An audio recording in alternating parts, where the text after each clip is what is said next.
for the first segment tonight, we are going to dive into some Heroscape lore, Thormun's journal. So let us bring that up. Might as well just dive right in, shall we?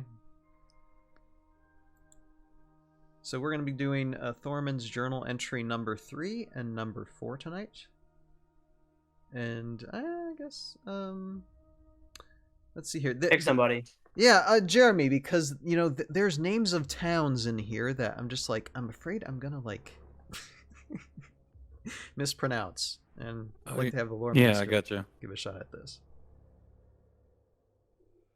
All right, so everyone got it up? I got it up. Oh yeah, let's read this. All right. Journal entry number 3. Last night, I had the pleasure of camping with Jandar's northern army. The army has heard rumors of a pending attack. They are holding the high ground in the old ruins of Stetchavan, located in the southern part of the Nasterland. Sergeant Drake Alexander leads this army. He spoke of his family and of a great war on a planet named Earth. He spoke of good and evil. Jandar is noble. Utgar, on the other hand, is evil. Utgar seeks power and wealth, like so many generals from Earth. At what point do we, intelligent beings, actually learn from history?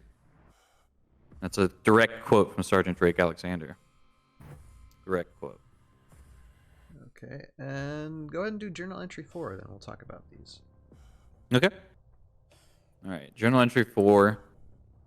Last night, I also met Raylan. She's beautiful and courageous. The Sentinels of Jandar all respect Raylan. She is also a childhood friend of Jandar's. The Sentinels spoke of her valor on the battlefield. I'm glad she is fighting on our side. We are going on a scouting mission today. I will document all that we see. All right. And so, first off, for this, and you said something, Jeremy, that made more sense to me, because when I was reading journal entry 3 earlier, I thought, okay, did Sergeant Drake Alexander write this since his name is on the bottom? Oh, yeah. Because, you know, it can be kind of confusing, because, but at the same time, it's like, well, no, because then he'd be talking about himself in that first paragraph. So I'm like, that doesn't make sense. So I was a little confused. And, but that makes more sense that, that in quotations, he's just, Thormun's just quoting Drake Alexander there. Okay, so that makes sense. And so you basically it's a fun, like, it's like reviewing actual history, because you have to figure out who's speaking, you know, in the conversation and stuff like that. Because they do actually have, for those that haven't had a chance to read Thormun's journal, by the way, you should totally read Thormun's journal if you haven't already. The passages are divided into chapters, but later on we actually start getting Thormun and then Sergeant Drake Alexander, like his own side of the story. So they separate into 2 different narratives, like from 2 different perspectives, and it just goes back and forth. So every once in a while, it's like, wait, who's talking now? And you have to, like, you know, reassess and figure out where you're at. It's a lot of fun to read separately, but I think it does cause a little bit of confusion, because there are 2 different stories that start later on down the road. Okay. All right. And pretty good stuff, though. Yeah, it's good. It's good to know the difference, though, with this. And just so this is Thormun just basically journeying, traveling with army, more as a pacifist, probably, just as a recorder, then. Mm-hmm. And I think if I recall, these passages were the ones written by Craig Van Ness. So he was mentioning that he's like, yeah, we got a different writer later on. So if you've ever noticed, like, the kind of, like, major shift between the 2, like, length, you know, content, that kind of stuff, they ended up getting different writers later on. Which is pretty cool.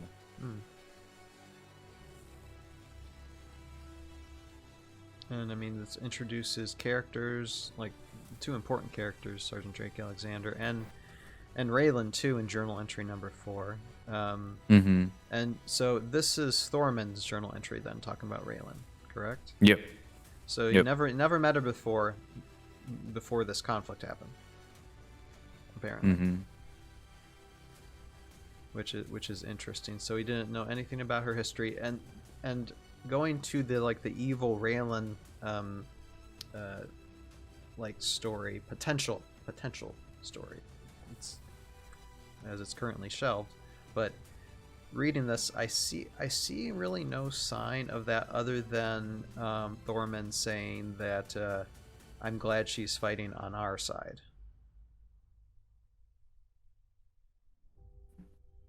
I mean, who else is gonna give the defense aura? Right. You? I don't think so. Oh goodness. Look, technically it's the spear. Just saying.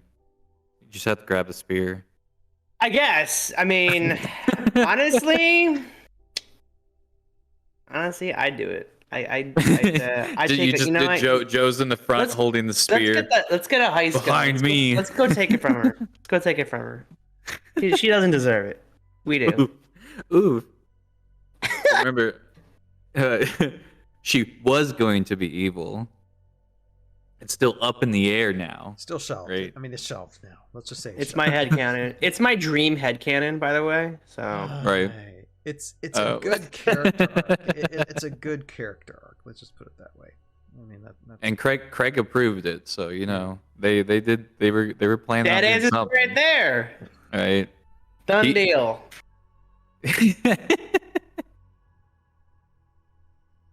No, I do think it was really funny. His little thing when he talked about it, he was just like, "I didn't want her to go evil," and I was like, "Wait, but you control the character. What are you talking about? Then don't let her go evil, man. Save her." It had to happen. It had to happen. He's like, "It had to happen. No, just say no." It has to be. Things have to get interesting. You know, after That's fair. a while. That's fair. It has been a long time. So I'm a huge Transformers fan, and I follow the shows as much as I can. Yeah. And and I'm like, the Decepticons are way more interesting because of they're just trying to outbeat each other in every other way. Right. The Megatron Starscream back and forth is like phenomenal. It's way better than any Bumblebee or Optimus storyline that you ever see. Everything's like, oh, we're all going for the whole same goal. Get the goal, Spark. Save Cybertron. Where it's like, no, I want the power. No, I want the power. And so, if you gotta mix things up. You know, you gotta have the power. Shift. So if you have an evil Raylan, you know, it's like, oh, good. Right. She's going to the dark side. Something interesting is happening. Something, you know, is actually going on. It's just not like you can see the power kind of shifting on Valhalla. So I think that was the most interesting thing, actually. Yeah, it really is. Yeah. I was very curious to find out what they were gonna say about it, because I was like, all right, if you make this convincing, I'll go with it. Yeah. But anything else stands out? I mean, the old ruins of how'd you Stetchavan. Stetchavan. That is an important word. So everyone who's listening right now, remember that word, because it does come up later on, and actually pretty prominent points throughout the Thormun journal entries that you'll hear this word. But don't quote me on it. I want to say it's on the map, but don't quote me on it. Well, I mean, clip in the chat. You would know the kind of location located in the southern part of Nastraland. Because I know they put a mark in one of the later editions of the map that came out right before they cut it off. But I'm like, ugh, like it's in my brain. I need to grab it. Let me. And everyone starts posting Valhalla map pic. No, which I appreciate. Well, hey, you know, I could just do this, and here you go. There you go. Okay, here's the map. Let's see here, Nastraland. Where is Nastraland? So, like around here probably would be the location.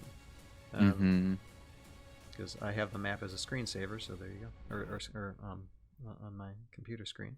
So probably where the number 13 is, probably right around there, so the southern part of Nastraland. So, yeah. Yeah, that's a pretty prominent place too, so you can see why they mention it a lot, because defensive positions and everything. I've always thought that was pretty cool too. There's this very distinct like strategic element in the placements where all the fights are happening. where we participate when we're playing the game. So, and it'll be interesting to read the other journal entries in the future as well, because we're obviously going on a narrative. Scouting mission, an army. An army's camping out, so they're probably going to be encountering some things in the future. Right. So it'll be interesting to see that. And I do have actually a comment from a viewer from YouTube talking about actually the first journal entry that I want to put in this segment, just because I thought it was some stuff worth mentioning. But is there anything else before I move on to that? No, let's hear the question. I'm curious. All right. It's more of kind of like a observation statement, but this comes from Theme Song Fan on YouTube. And Theme Song Fan, thank you so much for commenting. Always appreciate it. And it says, my understanding of how the well springs were found and why Thormun feels guilty, taking into account the AOA lore, was that Thormun found the first one and did tell others about his discovery because he wanted the fame of being the one to confirm the existence of a legend. But his discovery started an arms race of sorts, where various Archkyri searched for their territory for hidden well springs they could use.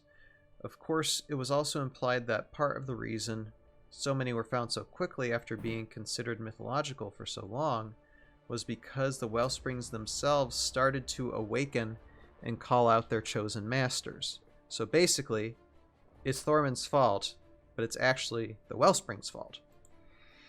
And I think that's one thing we were discussing a little bit last year, and actually when we were talking about lore with the Chris, planned lore, yeah. That like the well springs or like the well springs have their own intentions, or there's something that we don't even know about the well springs that why are they there, where did they come from, and that's something we were kind of diving into earlier, and it's still something that's I don't think it's something we should overlook either when it comes to the well springs, that you're not like I don't think the Kyries or the Archkyries are masters of them. They're being mastered by them in a sense. So they're alive in some way. That was the hints that were being dropped. Like some sort of defining force behind the concept of what allows them to summon, what allows them to see visions into the other worlds. That cosmic stuff that they were getting into, because they wanted to answer the question of the cosmic stuff, and then they hinted at it pretty frequently, I think. And so I think this is a combination of what we got from the OG material and trying to piece in those little hints that kept getting dropped throughout the couple of months we were waiting on stuff. Okay, jumping quickly back to the very first journal entry. There's a note here that says, I was not surprised to hear that other well springs have been found, which is seen to suggest that, Thormun here didn't actually tell anybody about him. That, right. He doesn't actually say that he told other people about the first video, Yeah, go ahead. Yeah, something's going on if they all kind of appear in the scene in a relatively short amount of time. It's not like there are these weird structures that were there for tens of thousands of years that people knew about or something, or maybe they were there and then the water wasn't there, something weird happened. Yeah. I think, what was it, the Baldermort video, right? It was like our major, I think I'll say last official Thormun entry from the AOA era, because it was he starts he's speaking as the voice of Thormun, right? Right. And so everything he's saying, or in the comment where he's saying that Thormun was telling people, I think that comes from Baldermort's video. And then this journal entry is written 60 years after that, if that makes sense. Yeah. Because the journal entry is a recollection of what happened in the beginning, and then Baldermort narrated kind of something more towards that beginning of the event rather than 60 years later kind of thing, not like a recollection. And then, of course, jumps ahead to the whole point where he's like, okay, nothing's getting done, time for me to fight. You know, that concept. So Sure. Well, still things we gotta look forward to. it's fun. It's fun to untangle everything. I'll tell you what. It's a bit of a net, but we got it. Well, that's why we do these segments. But thank you so much, Theme Song Fan, for the comment. Please keep on. And anybody else who has any like lore discussions or anything during these, I'll try to. If you're like watching the segmented videos, if you're watching this segmented video and have more to discuss, go ahead and throw it in the comment section on YouTube. And we might bring it up in the future as well when we read further into Thormun's journals. So that, if there's nothing else to talk about from you guys, anything? No, not okay. So that has been this segment, reading Thormun's journal entry number 3 and 4, and look forward to doing more in the future.